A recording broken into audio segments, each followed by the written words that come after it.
Hi friends, today's topic is Turkey. आप जानते हैं टर्की में खिलाफत आंदोलन हुआ था फर्स्ट वर्ल्ड वॉर के बाद। ऑटोमन एम्पायर पराजित हो गए थे, अंग्रेज़ों का अत्याचार बढ़ गया था। उसके विरुद्ध में एक खिलाफत आंदोलन शुरू हुआ था और गांधी जी ने उस आंदोलन का नेतृत्व भारत में स्वयं किया था। वही टर्की आज भारत के खिलाफ हर जगह बोल रहा है, भारत के विरोध में बोल रहा है। अभी अभी यूनाइटेड नेशन के जनरल असेंबली के मीटिंग में वहाँ के प्रेसिडेंट मिस्टर इरडोगन, उन्होंने कहा कि कश्मीर समस्या अंतर्राष्ट्रीय समस्या है, यह द्विपक्षीय समस्या नहीं है। तो वो भारत की नहीं, पाकिस्तान की भाषा बोल रहे थे। कुछ ही दिन पहले फरवरी महीने में वो पाकिस्तान स्वयं गए थे। वहाँ पर वो कह के आए थे कि भारत ने जो 370 आर्टिकल को रिवोक किया वह गलत किया। तीसरी बात, वो बरसों से बोल रहे हैं इरडोगन साहब कि पाकिस्तान को न्यूक्लियर सप्लाई ग्रुप का मेंबर होना चाहिए, भारत को नहीं। वो चाहें जैसी फॉरेन पॉलिसी चलाना चाहें वो चला सकते हैं, हर देश चलाता है, हर देश की अपनी विशेषताएं हैं और टर्की की भी विशेषता है। टर्की की विशेषता है कि जब हर जगह उनकी राजनीति पराजित हो जाती है तो वो धर्म की राजनीति चलाते हैं, इस्लामिक कार्ड खेलते हैं। तो इस्लामिक कार्ड उनको अगर खेलना था तो वो मिडल ईस्ट के रहने वाले हैं, उनके किनारे पर ही, उनके पड़ोस में ही तो फ़िलिस्तीन है जो इजराइल के साथ परेशानी में है पिछले 70 साल से। वो फ़िलिस्तीन के इशू पर वो धर्म की राजनीति कर सकते थे, लेकिन वो नहीं कर पाए, इसलिए कि फ़िलिस्तीन का जो सबसे बड़ा दुश्मन है इजराइल, वही इजराइल टर्की का सबसे बड़ा दोस्त भी है। टर्की पहला इस्लामिक देश है जिसने कि 1950 में ही इजराइल को मान्यता दी थी और आज तक टर्की और इजराइल के बीच में स्ट्रैटेजिक रिलेशनशिप है। वो तो वहाँ पर पैलेस्टाइन के दुश्मन हैं, तो वो तो वहाँ नहीं चल सकता था, इसलिए उनको साउथ एशिया आ करके पाकिस्तान के साथ अपनी राजनीति चला रहे हैं। एक बात हुई। दूसरी बात, उनकी एक और विशेषता है। वो विशेषता है कि उनकी राजनीति जो दो पैर वाली है, कभी भी एक नाव पर नहीं तैरती, एक नाव पर नहीं चलती। उनके दो पैर दो नाव पर चलते हैं। अगर वो चीन के दोस्त बनना चाहते हैं तो भारत के भी दोस्त बनना चाहते हैं। चीन के साथ चीन की जहाँ तक दोस्ती है, वो कहते हैं चीन ने कुछ भी बुरा बर्ताव जिंगजियांग प्रदेश जो है चीन का, वहाँ पर मुसलमानों के साथ नहीं किया है, जबकि पूरी दुनिया चीन को कंडेम कर रही है। तो चीन को वहाँ पर वो साथ दे रहे हैं, चीन को और जगह भी साथ दे रहे हैं। वो कह रहे हैं कि हांगकांग में भी चीन सही कर रहा है, वो कह सकते हैं। लेकिन जो सिंजियांग में जो मुसलमान हैं, वो जो आंदोलन कर रहे हैं, वो वहीं से आए हैं, टर्की से ही आए हैं और टर्की में उनको वो समर्थन दे रहे हैं चीन के खिलाफ आंदोलन करने के लिए। एक तरफ मुसलमानों को चीन के खिलाफ आंदोलन करवाना और दूसरा चीन को उसी जिंगजियांग प्रदेश में जहाँ मुसलमान रहते हैं उनके एडमिनिस्ट्रेशन की तारीफ़ करना, वहाँ हांगकांग में चीन की तारीफ़ करना। ये उनकी दोहरी राजनीति होती है। और दूसरी तरफ भारत को भी ये कह रहे हैं कि आपकी जो राजनीति है, आपकी जो डेमोक्रेटिक पॉलिटिक्स है, वो सराहनीय है, बहुत अच्छी बात है। चाइना का कम्युनिज्म एक सराहनीय हो गया उनके लिए, भारत का डेमोक्रेसी भी सराहनीय हो गया। तीसरी बात, भारत के साथ वो चाहते हैं कि फ्री ट्रेड रिलेशनशिप हो जाए, इकोनॉमी का फ्री ट्रेड बने दोनों के साथ। पेंडिंग है, अभी बना नहीं है, वो चाहते हैं ऐसे ही। लेकिन भारत क्या कहता है? भारत कहता है ये तो सब ठीक है, लेकिन पाकिस्तान का जो समर्थन कर रहे हैं, जहाँ जहाँ कर रहे हैं, वो आपकी मर्जी। लेकिन आपको मालूम है कि पीओके जो है वो कंट्रोवर्सी है, वो पीओके झगड़े का कारण है। डिस्प्यूट है चीन और ये पाकिस्तान और भारत के बीच में। वहाँ पर बाहर के किसी देश को यह हक नहीं बनता है वहाँ के इंफ्रास्ट्रक्चर का जो प्रोजेक्ट है उसमें समर्थन दें।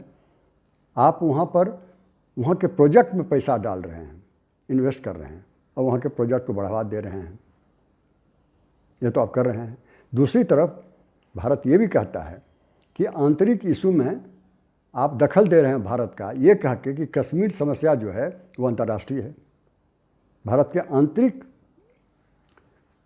राजनीति में जो आप दखल दे रहे हैं यह पहली बार आप नहीं कर रहे हैं, सीरिया में आप यही कर रहे हैं।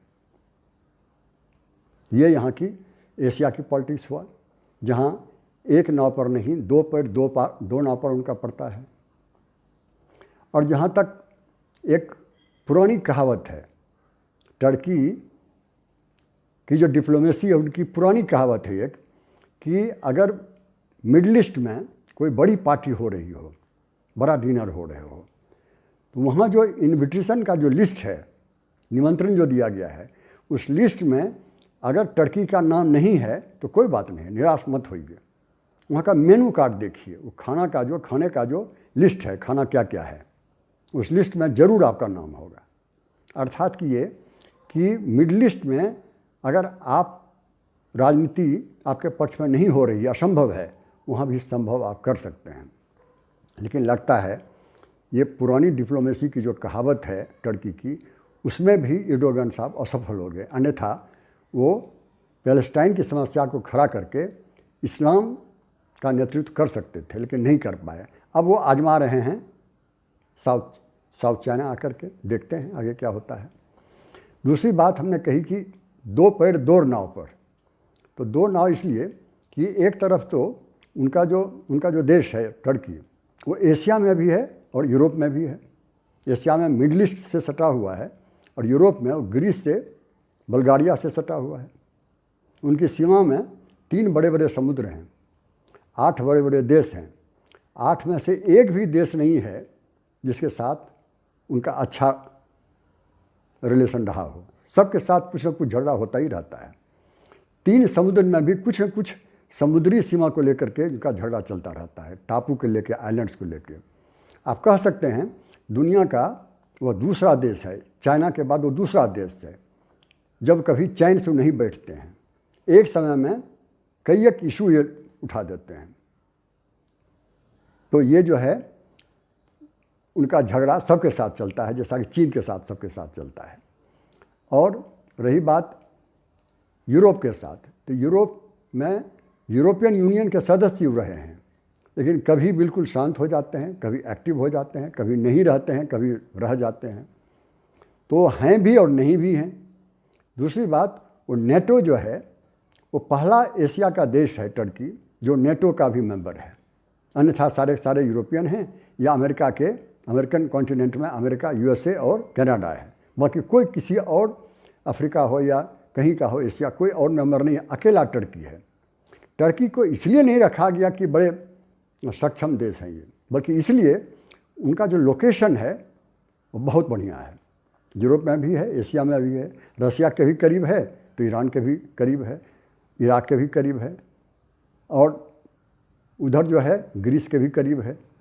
तो उनका जो लोकेशन है वो अद्भुत है, वो यूनिक है। वो लोकेशन बार बार आकर्षित करता है दुनिया को, चीन को भी तो भारत को भी, रूस को भी तो अमेरिका को भी।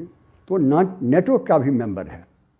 साथ में अमेरिका के साथ वो जो सीरिया के प्रेसिडेंट हैं अरसद साहब, तो अरसद रिजीम के खिलाफ वो अमेरिका के साथ लड़ रहे हैं। लेकिन अमेरिका तो अभी वापस चले गए कि भाई हम नहीं लड़ेंगे अभी इसके खिलाफ, फिर भी अकेला वो वहाँ लड़ रहे हैं। इसलिए रूस जो अरसद साहब को साथ दे रहे हैं वहाँ के रिजीम को, वो खफा हो जाते हैं, फिर मनाने वहाँ पहुँच जाते हैं। जब मनाने पहुँच जाते हैं मॉस्को, वहाँ के प्रेसिडेंट से मिलने, तो प्रेसिडेंट क्या करते हैं, उनको घंटों बैठा देते हैं, पूरे डेलीगेट को। ये जो एर्डोगन साहब हैं पूरे डेलीगेट लेके जाते हैं मिलने, सबको घंटों बैठा वेट कराते हैं और ह्यूमिलिएट करते हैं पूरी तरह से। ये नाराज़ हो जाते हैं। नाराज़ होकर जब वापस टर्की आते हैं तो रूस के जहाज़ को गिरा देते हैं। वो कहते हैं कि ये सीमाओं के अंदर आ गया था, टर्की की सीमाओं के अंदर आ गया था। जब रूस नाराज़ होता है कि आपके खिलाफ हम एक्शन लेंगे तो भाग के जाते हैं और माफ़ी मांगाते हैं। वो अमेरिका को कहते हैं कि आप मुझे वो पैट्रियट डिफेंसिव मिसाइल सिस्टम दे दीजिए। अमेरिका कहते हैं भाई आप क्या करेंगे लेकर के, तो बड़ी चीज़ है और आप छोटे देश हैं, नहीं देता है उनको। तो चले जाते हैं मॉस्को, चले जाते हैं वहाँ के प्रेसिडेंट को कहते हैं कि हमको आप S-400 जो मिसाइल है, जो कहा जाता है दुनिया का सबसे विश्वसनीय मिसाइल है, डिफेंसिव मिसाइल S-400, वो हमको दे दीजिए। रसिया कहता है बेशक आपको हम दे देते हैं। रसिया को एक मौका मिल गया कि नेटो का कोई एक देश जो पहली बार रूस के साथ औजार का सौदा कर रहा है, रसिया की डिप्लोमेसी सफल हो जाती है, ठीक है साइन कर देता है। कहा जाता है कि रसिया जो देने वाले हैं S-400 वो डिफेक्टिव 400 होगा, मिसफायर कर जाएगा, वक्त पर काम नहीं आएगा, क्योंकि रूस को पता है ये नेटो के मेंबर हैं और कल हो सकता है ये रूस के खिलाफ ही इसी मिसाइल को यूज कर लें। ये सारी कहानी उनकी है। और जहाँ तक झगड़ा करते रहते हैं सारे मुल्कों से, पड़ोसियों से, उसमें सबसे अधिक जो टिकाऊ झगड़ा है उनका लगातार जो हो रहा है वो झगड़ा है ग्रीस के साथ कुछ टापुओं को लेकर के। वहाँ के समुद्र में जो टापू हैं, आइलैंड्स हैं, उसको लेकर हो रहा है। दूसरा जो लंबा झगड़ा 2-3 बार हो चुका है आमने सामने, वो है साइप्रस के साथ। वो भी समुद्री सीमा को लेकर ही झगड़ा है मुख्य रूप से। तो साइप्रस का जो इशू है वो चाहते हैं कि बायलैटरल बन के ही रह जाए, द्विपक्षीय, मल्टीलैटरल ना बने। तो 2008 में जब भारत आए हुए थे उसमें वो प्राइम मिनिस्टर थे, बाद में तो प्रेसिडेंट बन गए। तो तब उन्होंने कहा था कि कश्मीर समस्या जो है ये पाकिस्तान और भारत के बीच क्या है, तीसरे देश का कोई काम नहीं, यूएनओ का कोई काम नहीं। लेकिन जब वही आदमी जब पाकिस्तान जाते हैं 2020 में तो कहना शुरू करते हैं नहीं नहीं ये तो मल्टीलैटरल प्रॉब्लम है, पाकिस्तान को NSC का मेंबर बनना चाहिए, भारत को नहीं होना चाहिए, ये सारी बात करते रहते हैं वो। रही बात भारत और पाकिस्तान की, ये तो अपनी जगह पर है। जो आंतरिक राजनीति उनकी इतनी डमाडोल है कि 2016 में उनका सत्ता पलटने ही वाली थी। कहा जाता है कि उस सत्ता पलटवाने में तो हाथ था वहाँ के अंदर के दुश्मनों का, लेकिन अमेरिका का भी शायद उसमें हाथ था। खैर वो असफल हुआ, उनकी सत्ता बची रह गई। अमेरिका ने क्या किया कि वहाँ से जो इंपोर्ट होता था स्टील और एल्युमिनियम जो अमेरिका जाता था टर्की से, उस पर टैरिफ डबल कर दिया उन्होंने। नतीजा ये हुआ इतना महंगा हो गया और वहाँ की जो इकोनॉमी थी, वहाँ का जो करेंसी था फ्री फॉल शुरू हो गया। खैर किसी तरह से धीरे धीरे बचा हो। तो तब सवाल ये उठता है कि अमेरिका ने ऐसा क्यों किया, सडनली क्यों बढ़ा दिया। असल अमेरिका का एक मकसद था कि ब्रूनसन नाम का एक जासूस था, अमेरिकी जासूस, जिसको टर्की ने पकड़ के जेल में रखा था। वो चाहते थे कि वो उसको छोड़ दे। टर्की कहना था नहीं नहीं वो टेररिस्ट है, वो उसको हम नहीं छोड़ेंगे। ये ब्लैकमेल वाली बात थी। अच्छा, अब रही बात रसिया के साथ। रसिया देखता है कि अगर वो ज़्यादा चिपक रहा है यूरोपियन यूनियन से या अमेरिका से, तो उसको यूज करता है। वो क्या करता है कि ईरान को और टर्की को दोनों को बुला लेता है एक मीटिंग में, कहता है ज़रा सुलझाइए सीरिया का प्रॉब्लम क्या है, और इंगेज करके रखता है। ये सारी राजनीति में टर्की उलझा हुआ है। वहाँ पर जब मुस्तफ़ा कमाल साहब ने 1923 में जो बड़ा आंदोलन किया था, वहाँ जो डेमोक्रेसी उन्होंने लाई थी, वहाँ जो सेकुलर कॉन्स्टिट्यूशन उन्होंने बनाया था, वो बहुत महत्वपूर्ण चीज़ हुआ है। और मुस्तफ़ा साहब की पार्टी 1950 तक राज करती रही बड़ी शांति से, बहुत अच्छी तरह से। लेकिन उसके बाद जो राजनीति शुरू हुई 1950 से लेकर के 2002 तक, वो राजनीति बिल्कुल इंस्टेबल रहा। वहाँ तो 8-9 बार सत्ता पलटने की राजनीति हुई। जो सरकार आज बनी वो 4 महीना बाद समाप्त हो जाती थी। लेकिन ये एर्डोगन साहब की तारीफ है कि 2002 में जो इनकी पार्टी आई, अभी तक अस्थिरता देती हुई आई है। पहले पार्लियामेंट्री फॉर्म गवर्नमेंट था, अभी प्रेसिडेंशियल फॉर्म गवर्नमेंट है। तो अंदर की राजनीति उनकी डमाडोल है, बाहर की राजनीति उनकी डमाडोल है। न अंदर में पूरी तरह ये किसी का विश्वसनीय है और न बाहर में। देखते हैं आगे क्या होता है। सब कुछ ठीक हो, इसी आशा के साथ मैं ये बात बंद करता हूँ। Thank you so much.